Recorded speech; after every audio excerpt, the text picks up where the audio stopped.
Muchas gracias a todos, gracias por su asistencia. A los panelistas, muchas gracias.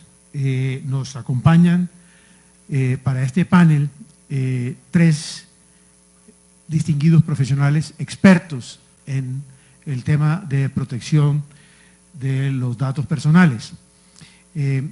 Voy a hacer presentación de los tres panelistas. Tenemos una hora para este panel. La metodología que hemos diseñado, distinta de la anterior, es que hay una pregunta general, que es la que formula y la del título de este panel. Cada panelista hará una pequeña intervención poniendo su posición sobre estos temas y posteriormente entre nosotros haremos algunas preguntas derivadas de la intervención de cada uno de los panelistas y tendremos la oportunidad de que exista unos 20 minutos de preguntas de los asistentes. Entonces, para este panel tenemos la participación de la doctora Sol Beatriz Calle, abogada de la Universidad de Medellín, doctora cum laude en Derecho de la Universidad Externado de Colombia, magíster en Informática y Derecho de la Universidad Complutense de Madrid, socia de la firma Velasco y Calle de Alemán, especializada en datos personales. El doctor Daniel Castaño, abogado de la Universidad Externado, magíster en Derecho LLM y doctor en Derecho por la Universidad de California, Berkeley, docente de la Universidad Externado y consultor en temas de Derecho Administrativo, contratación estatal y nuevas tecnologías. Y Julián Gómez, ingeniero eléctrico y físico de la Universidad de los Andes, director de la firma de consultoría Taekyon Consultores, especializada en el sector de tecnologías de la información y comunicaciones, con amplia experiencia asesorando gobiernos, reguladores, operadores en temas de política pública, regulación técnica y económica.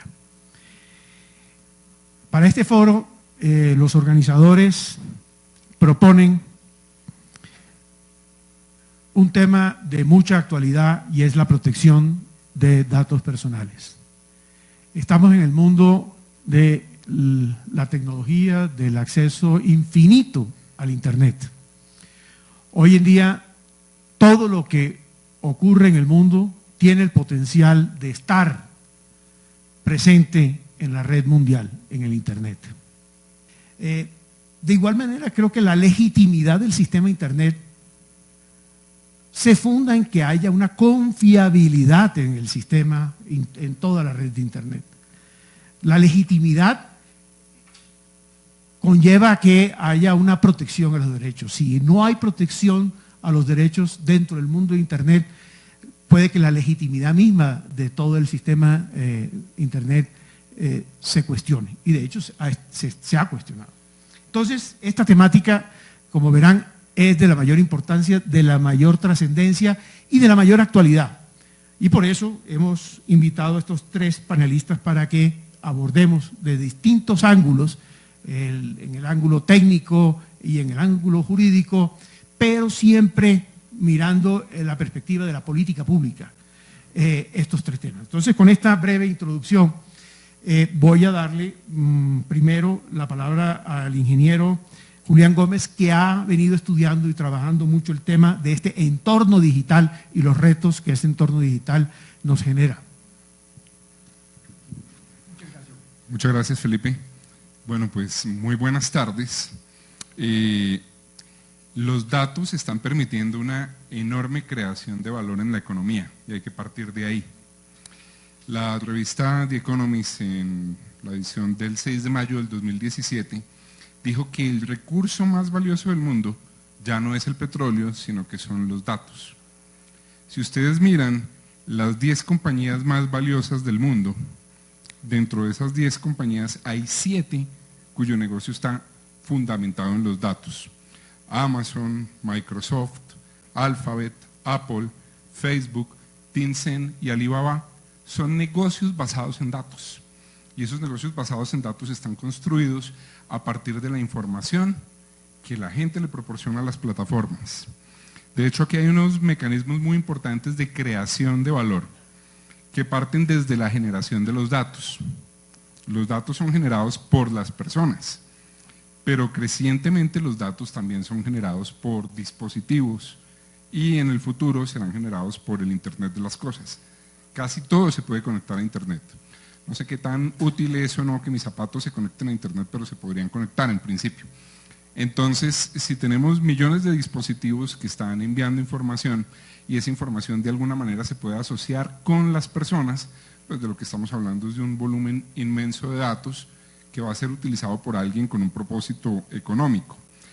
Esa generación de información pues pasa a través de redes que están conectadas y se convierte en conocimiento, un conocimiento que está almacenado en bases de datos, que se depura, que se puede visualizar. Esas bases de datos pueden estar distribuidas en cualquier parte del mundo. Y a partir de ese almacenamiento de información es posible generar productos, aplicaciones, servicios, crecientemente mediante el uso de inteligencia artificial. Y esa inteligencia artificial aprende a partir de nuestros datos. Los datos que generamos todos son usados por algoritmos de inteligencia artificial, por ejemplo, para poder hacer reconocimiento facial, como un ejemplo.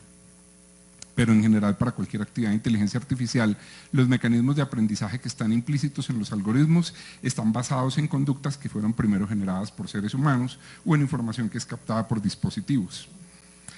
Y a partir de esto pues se puede generar una gran cantidad de valor para las ciudades, para la educación, para la modernización de los servicios públicos, las redes eléctricas, los smart grids se podrán conectar a Internet.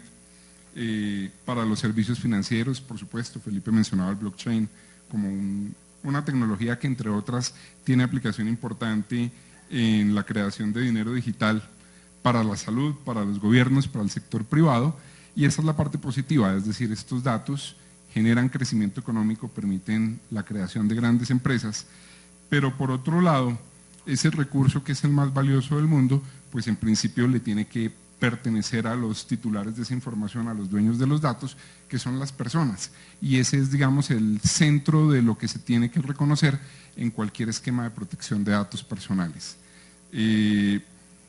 Eso a su vez se conecta con un tema que me parece a mí que es muy importante y es la mayor transparencia que hay que exigirle a las compañías y a los gobiernos respecto a la información que tienen y a cómo la usan. Y en particular en el caso de los gobiernos, es un tema particularmente crítico. Por ejemplo, China es el país más avanzado del mundo en tecnologías de reconocimiento facial actualmente. Es posible identificar a las personas, de hecho las personas pueden pagar con su cara en China o pueden registrarse en la aerolínea cuando van a tomar un avión con su rostro, pero esa tecnología también permite detectar emociones. De hecho, esa tecnología permite detectar las preferencias sexuales de las personas. China tiene instaladas 170 millones de cámaras. Su propósito es llegar a 400 millones de cámaras en el 2021 y las instala preferentemente en las regiones de China que, digamos, son las menos chinas de todas, como en el Tíbet o en, se me olvida el nombre del estado chino, que es primordialmente musulmán, bueno, no lo recuerdo, pero ahí es a donde se focaliza la instalación de esta clase de dispositivos que permiten recolectar información sobre los ciudadanos. Entonces, a mí me parece que el tema de protección de datos personales se refiere también a la manera como los gobiernos pueden o no usar los datos. Y por otro lado, eso se conecta también con un elemento clave y es la ciberseguridad. De nada sirve que hayan leyes de protección de datos personales si los datos no están seguros. Entonces, si las empresas o los gobiernos que están encargados de hacer el tratamiento de los datos personales no están obligados a revelar las brechas de información que tienen, por ejemplo, y que por lo tanto los titulares de los datos personales se enteren de que esas brechas ocurrieron, pues realmente sus datos pueden estar en el papel protegidos, pero en la realidad cibernética no. Si los gobiernos pueden intervenir las comunicaciones, y todas las comunicaciones se pueden intervenir, les cuento que la Agencia Federal de Seguridad de Rusia decidió que los documentos más importantes de la Federación Rusa se escriben a mano y se guardan en una caja fuerte. Entonces, tampoco están protegidos, digamos, los datos personales si las comunicaciones no están apropiadamente protegidas o si las bases de datos no son lo suficientemente seguras, y como nunca es posible garantizar una seguridad del 100%, si no se obliga a quienes hacen los tratamientos de datos personales a que revelen qué tipo de medidas de seguridad tienen y además de eso qué política tienen cuando tienen brechas de seguridad. Ese es un elemento que también me parece muy importante, que lo llamaría un segundo elemento, si me permiten hablar del primer elemento, que era como la conformación de los datos. Y un tercer elemento que tiene una relación con esto, y parece una relación tangencial, pero yo pienso que no, es todo el tema que está asociado, además en este foro de gobernanza de Internet, con el tema de la neutralidad de red, los principios de neutralidad de red dentro de Internet, y la posibilidad que tienen que tener las personas en un Internet abierto para poder acceder a cualquier información que ellos decidan, y para que no se haga un trato, para que el trato del tráfico que hagan los proveedores de servicios sea un trato de tráfico que no sea discriminatorio, de manera que la gente pueda tener libre acceso a los contenidos y las aplicaciones. Entonces, pues no, yo quería como hacer referencia a estos tres puntos. Muchas gracias, Julián, por contextualizar la importancia del tema de la protección de datos. Ahora, entonces, aterrizando un poco más ya en nuestra propia legislación, le cedo la palabra a la doctora Calle, quien nos va a presentar puntualmente algunos aspectos de unas posibles reformas a nuestra legislación en materia de protección de datos. Muy bien. Buenas tardes para todos. Gracias, Felipe, y gracias pues a los organizadores de este foro por su amable invitación. En lo que pues para mí hace como interesante todos los paneles y es justamente la discusión, ¿cierto?, de las distintas posiciones que tenemos sobre esto. Escuchando a Julián, a mi compañero, no pude evitar pensar en la película 1984 de George Orwell, hace ya bastantes años, donde planteaba el Big Brother, o ese gran hermano, que era el Estado en ese momento, capaz de invadir hasta los pensamientos y de controlar los pensamientos de los ciudadanos. Y justamente el Internet de las cosas, lo que nos plantea después de tantos años, son esas premoniciones que me temo que se hacen realidad, pero ya no en cabeza de ese gran hermano que Orwell lo planteaba como el Estado, sino el pequeño gran hermano que nos hemos convertido todos nosotros, ¿cierto? Porque que Julián conecte sus zapatos a Internet o su nevera, pues debería ser un asunto de él. El problema es que también me involucre a mí, ¿cierto? Y cuando yo visite su casa, entonces además sus dispositivos igualmente estén tomando nota de mis gustos, mis preferencias, o si él tiene otros asuntos que ver conmigo. Entonces, desde esta perspectiva, pues creo que cada vez vamos a encontrar unas normas de protección de datos personales que van a responder a lo que la Corte desde hace muchos años ha identificado como el poder informático, es decir, el poder de la tecnología, la capacidad de la tecnología de invadir otros derechos que no nos los inventamos en el siglo XXI, los derechos fundamentales a la intimidad, a la habeas data y a la protección de datos personales. Desde esa perspectiva y abordando un poco con esta introducción, si es conveniente hacer una reforma a estas normas, pues permítanme un poco darle el tono dogmático a este foro, en el sentido de si realmente y sobre qué haríamos una reforma. Hay una idea principal que en este corto tiempo pues quisiera plantearles, y es si la reforma a las normas estatutarias que desarrollan derechos fundamentales realmente son convenientes. Es decir, yo no soy una experta en política pública, posiblemente ahora Daniel podría hablarnos un poco más sobre eso desde la perspectiva del derecho público, pero no sé qué tan conveniente sea y qué tanta seguridad jurídica pueda otorgar el estar reformando normas de carácter estatutario como son las nuestras. Y para poder responder un poco a esa pregunta o poder, digamos, que plantear este debate y sobre todo con ustedes que han tenido la amabilidad de venir en esta final de tarde aquí a compartir estas ideas con nosotros, pues miremos y respondamos a esta pregunta con lo que ya se ha dado dentro del país. Porque el país ya ha presentado proyectos de ley, de reforma, tanto de la ley 1266, habeas data financiero, como de la norma general de protección de datos 1581. ¿En qué aspectos se han hablado de esto? Yo diría inicialmente que cuando hablamos de la reforma de una norma estatutaria, tendríamos que pensar si estamos hablando de reformas de asuntos que tienen que ver con la política de Estado en relación con la norma. Pero al mismo tiempo tendríamos que pensar si las reformas que se plantean tienen que ver con la conducta de los vigilados dentro del Estado. Y son dos respuestas diferentes, ¿cierto? Eso nos da dos escenarios de discusión distintos.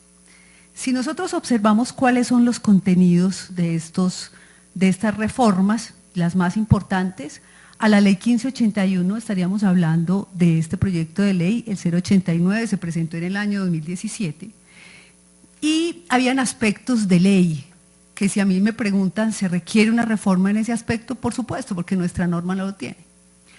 Quizás el más importante, y lo intentó 2 veces la Superintendencia de Industria y Comercio, fue ampliar la facultad de la autoridad de control de poder intervenir empresas que, sin estar en territorio colombiano, tratasen datos de colombianos o residentes colombianos a través de Internet o de cualquier otro medio. Este es uno de los tentáculos grandes del GDPR o del Reglamento Europeo, de que las autoridades europeas pueden investigar y pueden, digamos, tienen una potestad de que se pueda cumplir por responsables o encargados de tratamiento que no se encuentran en la Unión Europea, pero tratan datos de ciudadanos europeos.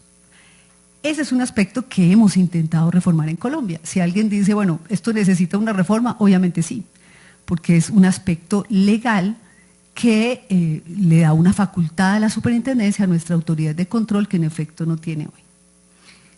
Pero miremos otros temas que tienen que ver, por ejemplo, con la aplicación de la ley colombiana por virtud de un contrato para poder, digamos que investigar o que la autoridad pueda llegar hasta esos terceros, pero el contrato es una ley para las partes. Entonces surge la pregunta, y si el mismo contrato lo contempla, ¿sería un acuerdo privado que podría desconocerse por la autoridad?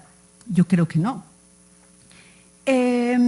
La garantía de tratamiento por defecto y lo que hoy se llama en el mundo la privacy by design o el diseño de la privacidad, el principio de responsabilidad demostrada, principio de proporcionalidad, todo esto lo pueden ustedes encontrar en este proyecto de ley, pueden buscarlo en internet, lo encontramos para que ustedes puedan mirar qué es lo que se ha propuesto en este proyecto de ley. Hablar del subencargado, todos estos son temas nuevos en el GDPR.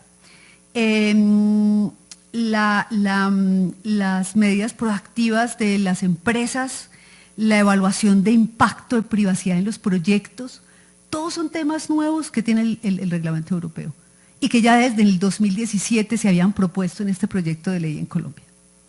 Pero si observamos estos temas, por ejemplo, de la evaluación de impacto de privacidad, la pregunta que yo me hago es, ¿por qué tendríamos que reformar una norma estatutaria, con lo que yo puedo suponer, para que nuestras empresas o instituciones públicas o privadas cumplan con un asunto que hace parte de su debida diligencia? En otras palabras, ¿por qué a los emprendedores de apps y de nuevas tecnologías, de todas esas nuevas tecnologías que mencionaba Julián ahora, no tendría que existir una ley en Colombia que les dijera, oiga, usted debe tener el aspecto de la privacidad y el aspecto de la seguridad de la información como parte del diseño de su producto. ¿Acaso desde la perspectiva de la responsabilidad civil por el producto defectuoso en normas del Estatuto del Consumidor que ya existe en Colombia, yo no podría hacerle exigible eso a un productor de blockchain, por ejemplo, o de software de Internet de las Cosas, o de software sobre inteligencia artificial? Miremos de otro lado la propuesta de ley que existe, esta se presentó el año pasado, es la reforma al Habeas Data financiero, es la ley 1266, discúlpenme, del año 2008, y esta aún nos causa más curiosidad este proyecto de ley, porque si ustedes observan lo que el proyecto de ley ha propuesto, es enderezar un poco, lo digo con mucho respeto, pero algunas malas prácticas del sector financiero. Porque cuando la norma quería, por ejemplo, decir que se requerían un tiempo previo para poder notificar el reporte en mora de un ciudadano, pues las entidades entendieron que para cumplir con esto bastaba enviar en el extracto el aviso mes a mes de que yo lo puedo reportar en mora si usted no está, al día con su obligación. Y entonces tuvo que decir la ley, presentar este proyecto de ley, bueno, tuvo que decir no porque no lo ha dicho, ¿no? El proyecto de ley con todos los cambios legislativos, digamos que está en stand-by, pero tiene pues bastante interés político en tramitarse, y lo que dice es, oiga, no es una comunicación previa, es una notificación y tiene que seguir los mismos parámetros de la notificación judicial. El tema del reporte de la información negativa. Entonces escuchamos mucho sobre de la Sobancaria y de muchos gremios diciendo, bueno, es que este proyecto de ley está diciendo que las obligaciones que ascienden al 20% de un salario mínimo mensual, pues no podemos reportar al ciudadano en mora, porque tenemos ciudadanos reportados en centrales de riesgo 15 años porque debían 200.000 pesos. Y entonces lo que el proyecto está diciendo es, pues no, el reporte no se debía hacer, pero entonces el otro sector de la economía dice, entonces es la vagabundería, porque vamos ¿cierto?, a permitir, si no sancionamos a estas personas con este reporte, pues que la gente quede viendo colitas, ¿no?, de 200 en 200 o de 50 en 50. Y miren este curioso, igual pues no vamos a detenernos en todo esto, también los invito a que revisen el proyecto. El tema de que la consulta, cuando se hace una consulta por un ciudadano de forma reiterada en las bases de datos crediticias, esto baja el scoring, que ha sido igualmente una práctica que existe hoy en Colombia sobre este tema. Pues el proyecto de ley lo que quiere decir es, oiga, eso no debe ser tenido en cuenta, porque además no tiene mucho sentido, de que porque usted se consulte noten cierto nerviosismo de mora y por lo tanto con base en eso se hagan scoring o se hagan perfiles de su comportamiento crediticio. En fin, que cuando uno analiza estos temas, la idea que dejo para que discutamos es, cuando hablamos de reforma a una norma estatutaria, sin duda habrán temas gruesos, llamémoslos así, de política de Estado, como la facultad de la superintendencia para poder vigilar a esos terceros en Internet que no la tiene hoy y que tratan datos de colombianos, lo cual me parece que sería pertinente. Pero lo que lamento es que muchos de estos temas contenidos en estas propuestas de reforma vienen es a enderezar prácticas empresariales. Y entonces, ¿qué pasa con la conciencia y la responsabilidad social de nuestras instituciones públicas y privadas alrededor de este tema? Porque, sí será adecuado que tengamos que reformar una norma de carácter estatutario además, para que lo que es una comunicación sea una notificación y seamos más garantistas de la notificación al ciudadano, para que además le digamos a las empresas, oiga, tenga en cuenta la privacidad cuando diseñen productos, para que además le digamos al sector privado, por favor, privacidad por diseño, responsabilidad demostrada. Si ustedes estudian la guía de responsabilidad demostrada, la jurisprudencia de la Corte y lo que hoy tenemos en materia de protección de datos, yo diría que muchos de esos temas existen en Colombia. Otro tema es la voluntad política de la autoridad de control de aplicarlo efectivamente, y la otra de que este sea un asunto de respeto por los derechos de las personas y más que eso, que puede sonar un tanto romántico, de ser competitivos en el siglo XXI. Porque el petróleo del siglo XXI, que en efecto, como lo decía Julián, son los datos personales, pues solamente va a ser asequible a aquellas compañías o aquellas instituciones, y en este caso públicas o privadas, que realmente entiendan que el ciudadano sobre esos datos, no solo por la privacidad que quiera tener o sobre el tema de su intimidad, ahora que hablábamos de George Orwell y de ese pequeño hermano, sino de la posibilidad incluso de monetizar su propia información, lo cual sería un derecho absolutamente pertinente para él. Entonces, un poco con estas ideas, pues, y así muy a grosso modo, Felipe, espero no haberme pasado de tiempo, para que abramos pues la discusión. Muchas gracias. Pues yo coincido mucho que el tema es de protección de derechos. A mí me parece que lo que se requiere es proteger a los consumidores de redes y servicios de comunicaciones y de tecnologías de información y comunicaciones en un ambiente de economía digital, donde la protección de datos personales es un elemento, pero no es el único elemento, siendo un elemento muy importante, teniendo que garantizar la titularidad de los datos personales, la privacidad y la protección de los datos personales, que se autorice el tratamiento de los datos personales, que se limite el uso del tratamiento de los datos personales, que se defina cómo es la libre circulación de los datos. También hay que garantizar, porque si no, no estamos haciendo mucho, la confidencialidad, la intimidad, la integridad, la inviolabilidad del contenido de las comunicaciones. Y por otro lado, perdón que se me perdió, también es muy importante la protección de la seguridad de los consumidores y de sus datos. En ese sentido hay que garantizar la confidencialidad, la integridad, la disponibilidad y la resiliencia de las redes y de los equipos de telecomunicaciones y de los sistemas de información que las garantizan, sin entrar a regular la tecnología, sino garantizando los mecanismos que protejan esa información. Y por otro lado, pues yo creo que eso ya es un tema más profundo y muy importante. Efectivamente, el surgimiento de la inteligencia artificial es delicado porque la inteligencia artificial tiene sesgo, y tiene sesgo porque es hecha por humanos y porque sus patrones de aprendizaje están basados en comportamientos humanos, y se equivoca. Y la inteligencia artificial se está usando, por ejemplo, como un elemento objetivo en la selección de personal, y resulta que tiene sesgos, no es objetivo. Entonces, en ese sentido yo entiendo la inquietud que surge respecto a cómo se crean y se alimentan estos algoritmos que toman decisiones.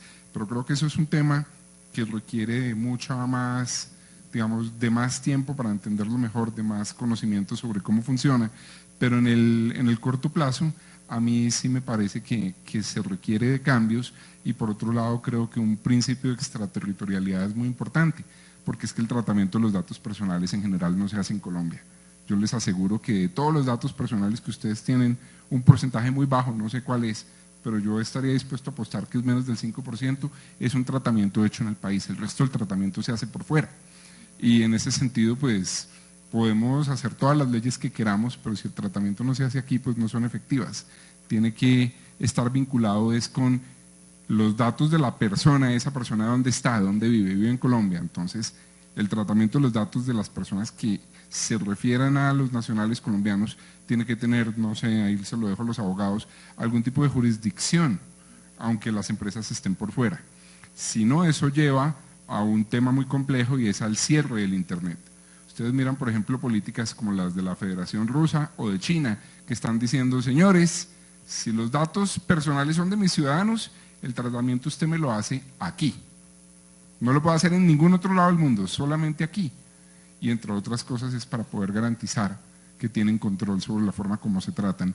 Y por último, pues creo que estoy muy de acuerdo con mis colegas en el sentido de que aquí se está jugando un poco más que la protección de los consumidores, aquí se están jugando principios muy importantes de libertad, y yo creo que hay que limitarle el poder no solamente a las grandes compañías tecnológicas, sino al Estado.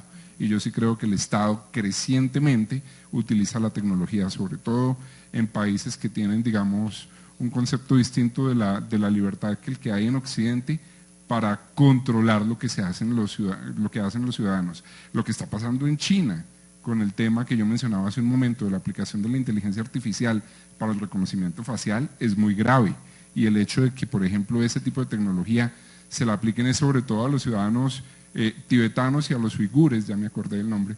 Los uigures son la minoría étnica china que es musulmana, pues eso es también muy complejo. Muchas gracias. Bueno, yo creo que está planteada todo tipo de inquietudes y retos en materia de protección de datos, y me parece que ya tenemos material suficiente para pasar a nuestros invitados y darles la palabra si tienen alguna pregunta o intervención. Nos han pedido que se levante la persona que quiera hacer una intervención para poderlo identificar en la filmación. Buenas tardes. Tengo una pregunta técnica y una para los abogados.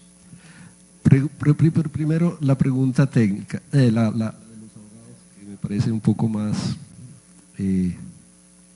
fácil de pronto de resolver.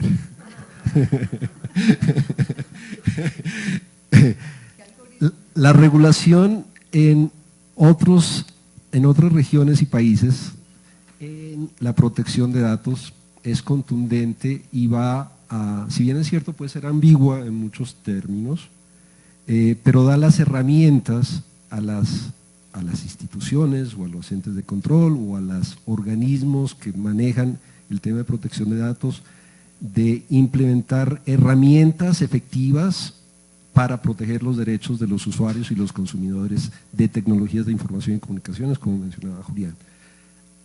Eso es una diferencia tangencial frente a lo que hoy ocurre en Colombia, porque si bien es cierto, y teniendo en cuenta las explicaciones que ustedes lo hacen, la regulación vigente te permite y te da el ámbito para aplicar esas herramientas, de hecho es que no las aplican.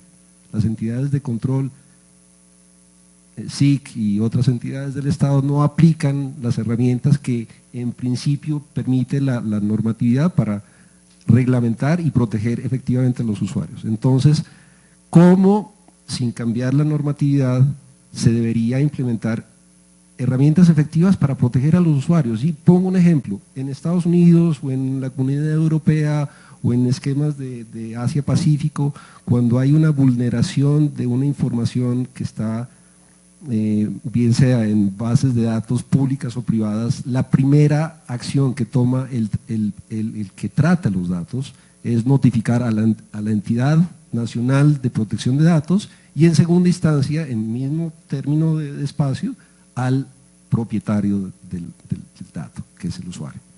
Entonces, ¿cómo en Colombia se debería implementar eso? La pregunta técnica es, ¿cómo desde la perspectiva que nos han explicado los abogados con la legislación vigente, cómo podría en Colombia tratarse el tema de libre circulación de datos personales?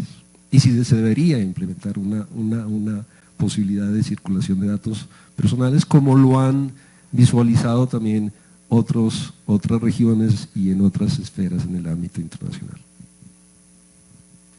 Bueno, pues si les parece bien, entonces, si entiendo bien la pregunta es, bajo el esquema regulatorio actual, ¿qué más se podría hacer para mejorar, digamos, la efectividad? ¿Cómo?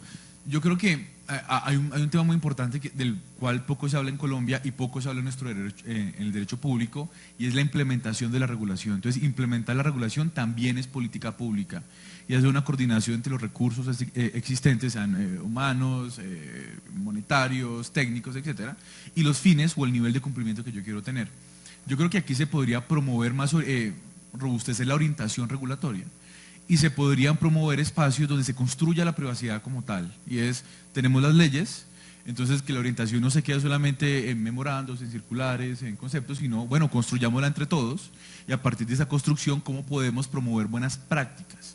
Yo creo que esa sería una forma muy, muy interesante de hacerlo, tal vez un sandbox, sé que la ASIC tiene en mente un sandbox, tal vez esa podría ser una orientación, pues construyamos la privacidad y veamos así pues cómo podemos entre todos obtener un nivel mayor de protección.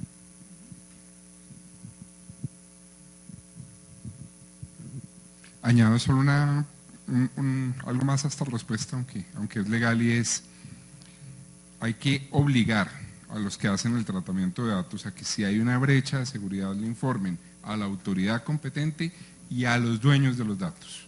Porque hay montones de casos en el mundo donde ocurren gravísimas brechas de seguridad y uno se entera 3 años después de que Yahoo fue hackeado en el 2015. Y cuando se entera llega un correo de Yahoo diciendo, bueno, es un ejemplo, Yahoo es un ejemplo, pero llega un correo de la empresa diciéndole a uno, ay, a propósito, hace 3 años tuve un problemita y tú estabas ahí involucrado. Eso tiene que ser rápido y tiene que existir la obligación. Ahora, con respecto al tema de libre circulación de datos personales, no sé si todos están familiarizados con el concepto, pero básicamente es que, digamos, el que va a hacer el tratamiento de los datos personales lo puede hacer o en Colombia o en otra parte, y en principio eso genera eficiencias económicas porque, digamos, puede ser más apropiado que ese tratamiento específico de datos se haga en otro lado. Yo creo que eso no debe prohibirse, los países que lo están prohibiendo son países que quieren conservar los datos personales dentro de su territorio, pero sí me parece que eso requiere un consentimiento previo de los consumidores o de los titulares de los datos personales. Ellos tienen que saber en dónde, bajo qué jurisdicción se está haciendo el tratamiento de los datos personales. Y si se hace en otra jurisdicción, hay que garantizar de alguna manera que el que está haciendo el tratamiento de datos personales en otra parte esté sujeto, digamos, a la regulación colombiana por el hecho de que los datos son de un ciudadano colombiano. Es un tema complejo, pero es como creo yo que debería funcionar. Sí, la legislación colombiana prevé un esquema parecido, donde se autorizan ciertos países que se supone que tienen unos estándares de... Ahora, que si eso ha sido efectivo o no, no te sabría decir. Por favor. ¿Sí? Bueno, mi pregunta va enfocada, el tema va enfocado a esto. Yo pienso que en el tema de tratamiento de datos, el Estado tiene una responsabilidad muy grande y como de ser pionero, ¿sí? Pero a mí me parece que el Estado no ha asumido esa responsabilidad. El Estado en las entidades públicas realmente no saben ni quién es el que tiene que responder por la seguridad de la información. Si bien los de tecnología tenemos que estar custodiándola, pues no somos nosotros los responsables de los datos que se incluyan en la data, ¿sí? Esa es una parte que me parece a mí que el Estado no ha sido consciente y quienes son las cabezas de las entidades y de los ministerios tampoco. Entonces, sé que hay una norma que en el año 2017 sacaron, en donde como que trataban de organizar a las entidades públicas y decir, mire, no ponga al área que custodia la información por allá ni en planeación, ni en administrativa, ni en ninguna otra parte, sino póngala a la cabeza de quien es el responsable de la información, que es la gerencia o la presidencia. Sin embargo, en un análisis que hemos estado haciendo sobre la implementación de esa norma, eso no han cumplido ni el 10% siquiera de las entidades de nuestro país. Entonces, por un lado está esa responsabilidad que tiene el Estado, frente también a la problemática que hemos visto los ingenieros de sistemas, en donde realmente nadie se quiere hacer responsable de la información por cuanto se sabe de que esa responsabilidad tiene un